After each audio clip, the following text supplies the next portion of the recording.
వెలుతురు టీవీకి స్వాగతం. భవానీ దీక్ష స్వీకరించిన కేంద్ర మంత్రి బండి సంజయ్. శ్రీదేవి నవరాత్రి ఉత్సవాలను పురస్కరించుకొని కేంద్ర హోంశాఖ సహాయ మంత్రి బండి సంజయ్ కుమార్ ఈరోజు ఉదయం కరీంనగర్లోని మహాశక్తి అమ్మవారి ఆలయంలో భవానీ దీక్ష చేపట్టారు. ఆయనతో పాటు వందలాది మంది బీజేపీ కార్యకర్తలు, నాయకులు భవానీ దీక్ష చేపట్టారు. ఈ రోజు నుండి విజయదశమి వరకు బండి సంజయ్ రాజకీయాలకు పూర్తిగా దూరంగా ఉంటారు. సామాన్య భక్తుడి వలె మహాశక్తి అమ్మవారి సన్నిధిలోనే ఎక్కువ సమయం గడుపుతూ అమ్మవారిని సేవిస్తారు. బండి సంజయ్ భవానీ దీక్ష చేపట్టడం 14వసారి. మహాశక్తి అమ్మవార్ల ఆలయ ప్రతిష్టాత్మక మహోత్సవం సందర్భంగా 2011లో తొలిసారిగా బండి సంజయ్ భవానీ దీక్ష చేపట్టారు.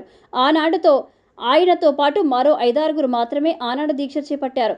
ఆధ్యాత్మికంగా హిందువులందరినీ ఏకతాటిపైకి తీసుకురావాలని, పేద ధనిక అనే తేడా లేకుండా అందరూ భవానీ దీక్ష చేపట్టాలనే ఉద్దేశంతో బండి సంజయ్ ప్రోత్సహిస్తున్నారు. ఖర్చుతో పని లేకుండా భవానీ దీక్ష చేపట్టాలంటే దూర ప్రాంతాలకు వెళ్లాల్సిన అవసరం లేకుండా కరీంనగర్లోని మహాశక్తి అమ్మవార్ల ఆలయంలోని అన్ని ఏర్పాట్లు చేశారు. భవానీ దీక్ష చేపట్టే భక్తులందరికీ దేవాలయంలో చేపట్టే అన్ని రకాల పూజలు, సేవలు ఉచితంగా అందుబాటులో ఉంచారు.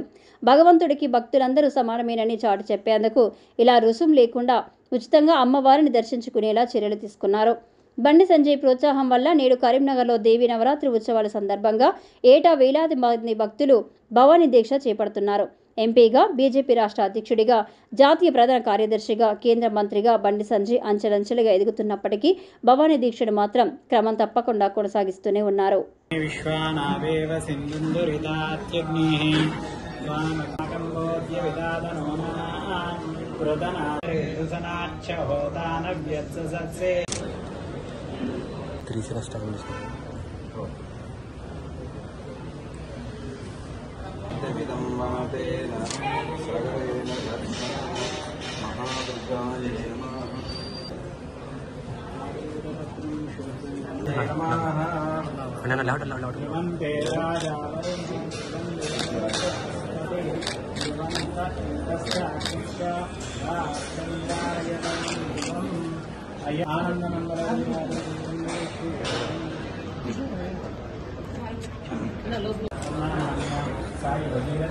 ऐश्वर्या